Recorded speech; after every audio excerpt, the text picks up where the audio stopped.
Morning students, तनोरमा बड़ी school की online class में आप सभी का स्वागत है। मैं कृष्ण कुमार महिला, सीनियर टीचर सामाजिक विज्ञान। आज हम बात करेंगे एक महत्वपूर्ण टॉपिक जो सामाजिक विज्ञान का है, केंद्र सरकार। केंद्र सरकार ये जो चैप्टर है बोर्ड एग्जाम की दृष्टि से बहुत महत्वपूर्ण चैप्टर है। इस चैप्टर से 7 नंबर की क्वेश्चन आते हैं और एक ही क्वेश्चन आता है जो निबंधात्मक रूप का होता है। तो आज हम बात करेंगे केंद्र सरकार के बारे में कि आखिरकार केंद्र सरकार होती क्या है, सरकार के मुख्य कार्य क्या हैं, इससे बात करते हैं। तो पहले हम बात करते हैं सरकार कि सरकार किसे कहते हैं।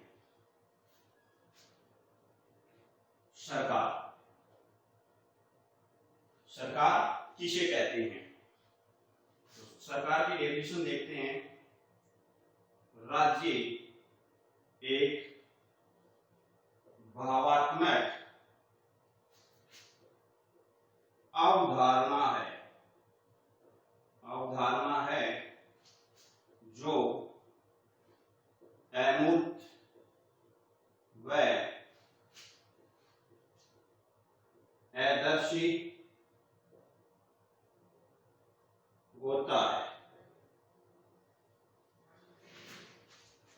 इसे मूर्त रूप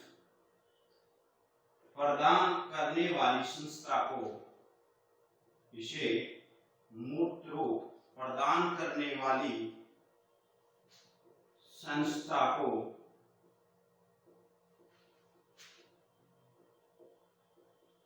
सरकार कहते हैं। एक बार फिर से राज्य की परिभाषा देख लेते हैं।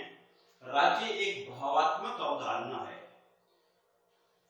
जो अमूर्त व अदृश्य होता है। राज्य का कोई मूर्त नहीं होता, वो राज्य दिखाई नहीं देता है। इसे मूर्त रूप प्रदान करने वाली संस्था को क्या कहा जाता है? सरकार कहा जाता है। सरकार का मुख्य कार्य किसी राष्ट्र में निवास करने वाले व्यक्तियों के हितों के लिए कानूनों का निर्माण करना होता है। इसी के साथ सरकार के बगैर किसी राष्ट्र की कल्पना संभव नहीं है। प्रमुख रूप से राजनीतिज्ञ रहे गार्नर ने सरकार की परिभाषा दी अपने अनुसार। तो हम देखते हैं कि गार्नर ने क्या परिभाषा दी। गार्नर इसने सरकार की परिभाषा दी है। सरकार एक अभिकरण या मशीन है। सरकार एक अभिकरण या मशीन है जो राज्य की नीतियां निर्धारित करती है तथा सामान्य मामलों को नियमित करती है व सामान्य हितों को उन्नत करती है। इसके बाद में हम बात करते हैं सरकार के अंग कितने होते हैं। सरकार के अंग कितने होते हैं?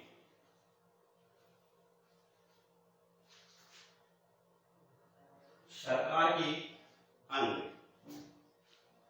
तो देखिएगा, सरकार के प्रमुख 3 अंग होते हैं। सरकार के अंग प्रमुख 3 अंग होते हैं। कौन कौन से? व्यवस्थापिका 2 नंबर, कार्यपालिका 3 नंबर, न्यायपालिका। सरकार के अंग 3 होते हैं, व्यवस्थापिका, कार्यपालिका और न्यायपालिका। व्यवस्थापिका है, इसका काम होता है कानून निर्माण, कानूनों का निर्माण करना। कार्यपालिका का कानूनों को लागू करना, जो व्यवस्थापिका द्वारा कानून बने हैं उनको लागू करना। सबसे अंत में न्यायपालिका का मुख्य कार्य है कानूनों की जांच करना, कानूनों की जांच करना। व्यवस्थापिका का मुख्य कार्य कानून निर्माण करना, कार्यपालिका की उन कानूनों को लागू करना, और न्यायपालिका का जो मुख्य कार्य है, जो कानून लागू किए गए हैं वो व्यक्ति के हित के हैं या नहीं, उनकी जांच करना। इनमें सबसे महत्वपूर्ण जो अंग है उसकी हम बात करते हैं अब व्यवस्थापिका। एक नंबर लगा के यहां पे लिख लेते हैं व्यवस्थापिका।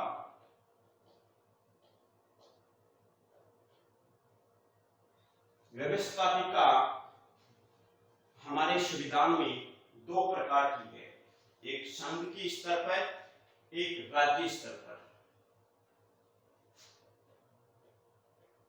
दो प्रकार, संघीय स्तर पर, राज्य स्तर पर। राज्य स्तर पर जो संघीय स्तर पर जो व्यवस्थापिका होती है उसे संसद कहते हैं, उसे संसद कहते हैं। जो राज्य स्तर पर होती है व्यवस्थापिका उसे विधानमंडल कहते हैं। अब हम इस चैप्टर में बात करेंगे जो संघीय स्तर पर व्यवस्थापिका है जिसे नाम दिया गया है संसद,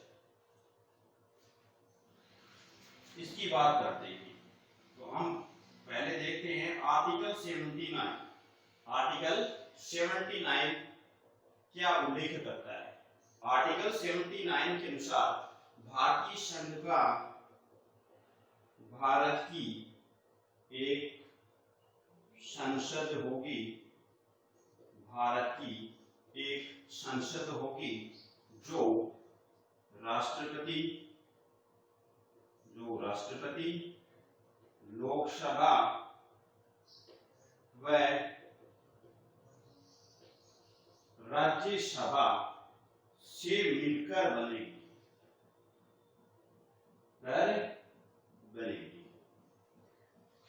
भारत की एक संसद होगी जो किन किन से मिलकर बनेगी? राष्ट्रपति, लोकसभा और राज्यसभा। इन तीनों का जो संयुक्त रूप होगा वो क्या होगा? संसद। कितने अनुच्छेद में? 79। संसद के 3 अंग होते हैं, संसद के 3 अंग होते हैं, और कौन कौन से होते हैं?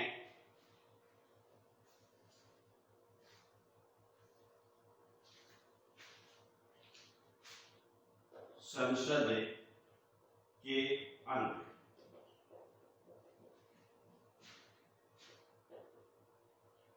राष्ट्रपति,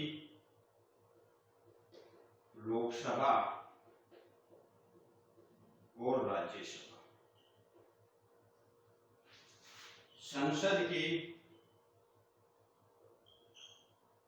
सदन 2 होते हैं, कौन कौन से?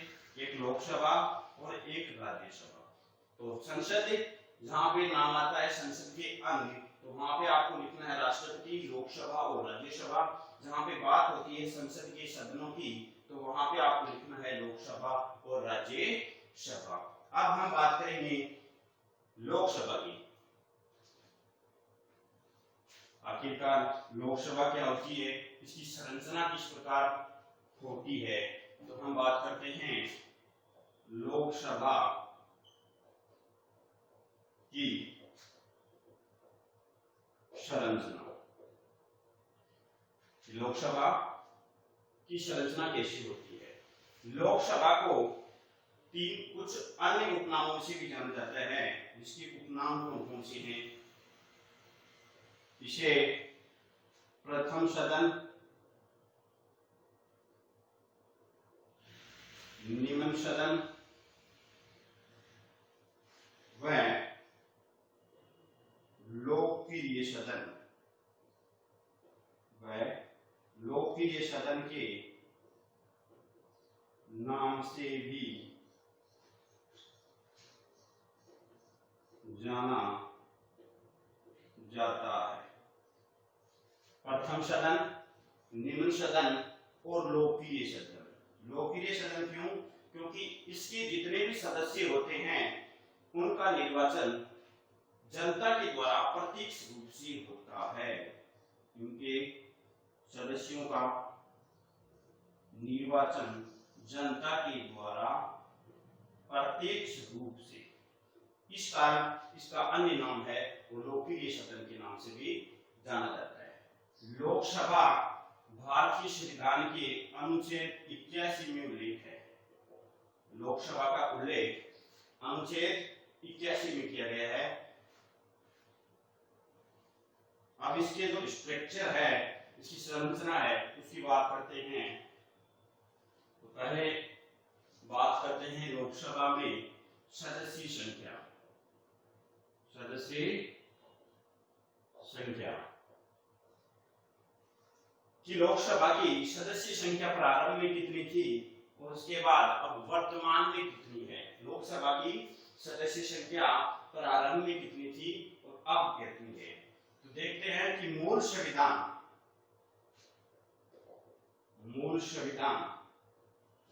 में सदस्य संख्या इसकी निर्धारित की गई थी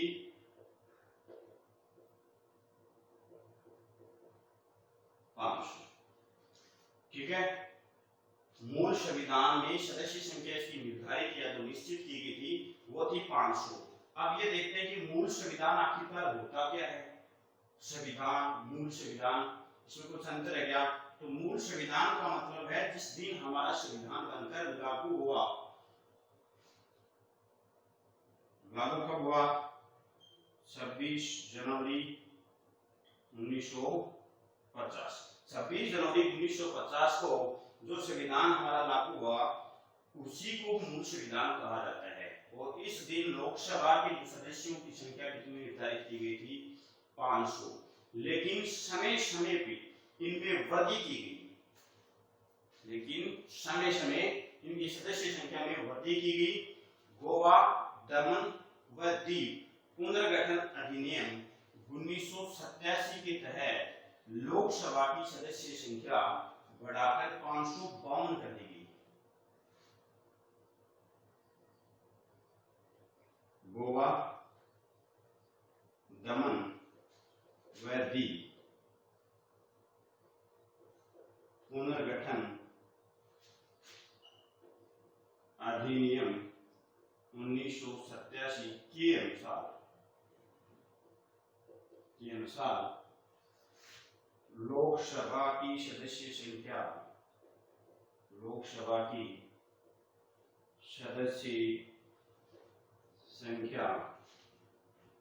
552 निर्धारित की गई। 552 क्या है? अधिकतम संख्या है। इससे कम हो सकते हैं लेकिन 552 सदस्यों से अधिक नहीं हो सकते।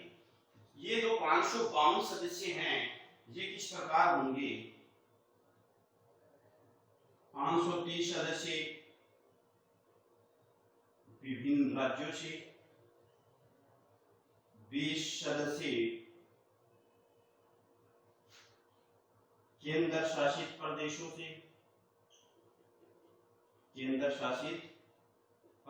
से और 2 सदस्य एंग्लो इंडियन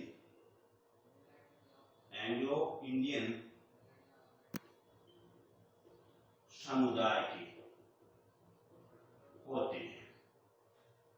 530 राज्यों से, 20 केंद्र शासित प्रदेशों से और 2 एंग्लो इंडियन यानी आंग्ल भारतीय समुदाय से होते हैं। ये जो 550 सदस्य होते हैं ये जनता के द्वारा निर्वाचित होते हैं। ध्यान दीजिएगा, ये जनता के द्वारा निर्वाचित होते हैं। और ये 2 सदस्य जो एंग्लो इंडियन समुदाय के होते हैं ये मनोनीत होते हैं किसके द्वारा? राष्ट्रपति के द्वारा।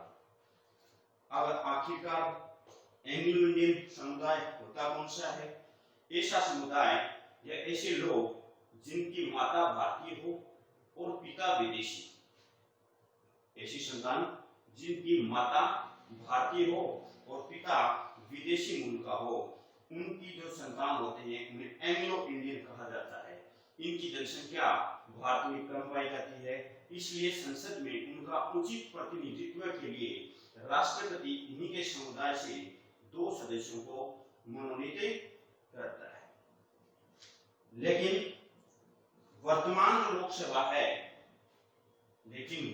लोकसभा कौन सी लोकसभा है? ये 17वीं लोकसभा,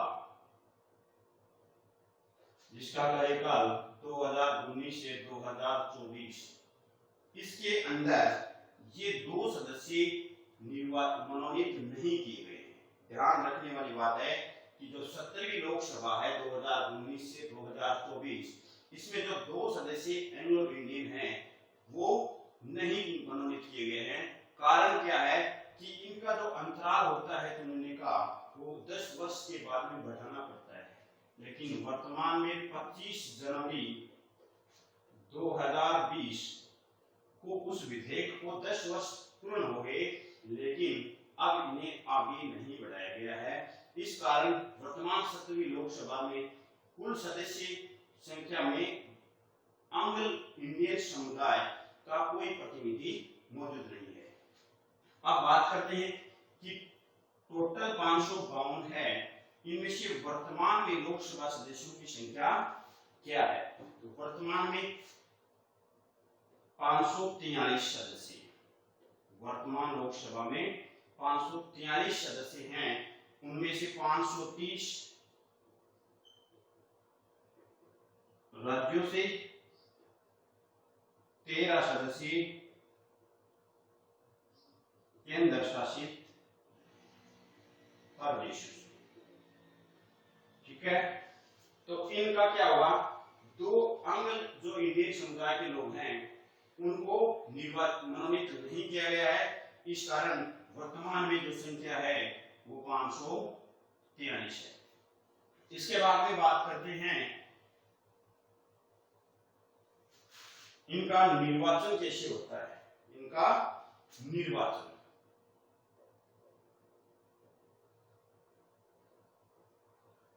निर्वाचन लोकसभा के सदस्यों का निर्वाचन प्रत्यक्ष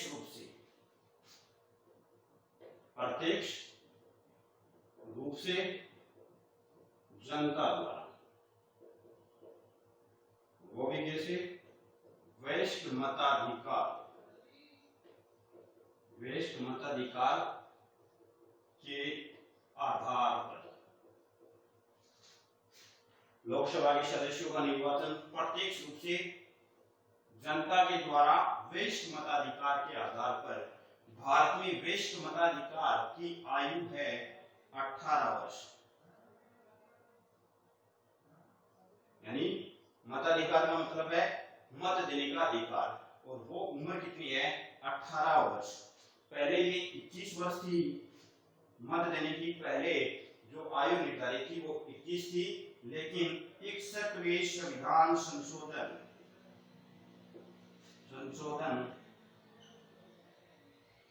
अधिनियम 1989 के अनुसार 61वें संविधान संशोधन अधिनियम 1989 के अनुसार मतदान करने की जो उम्र है 21 से घटाकर 18 वर्ष कर दी गई। और इनके जो निर्वाचन क्षेत्र होते हैं वो होते हैं एकल सदस्य निर्वाचन क्षेत्र, यानी एक जो लोकसभा संसदीय क्षेत्र है उसे एक व्यक्ति ही चुनकर जाता है। Thank you.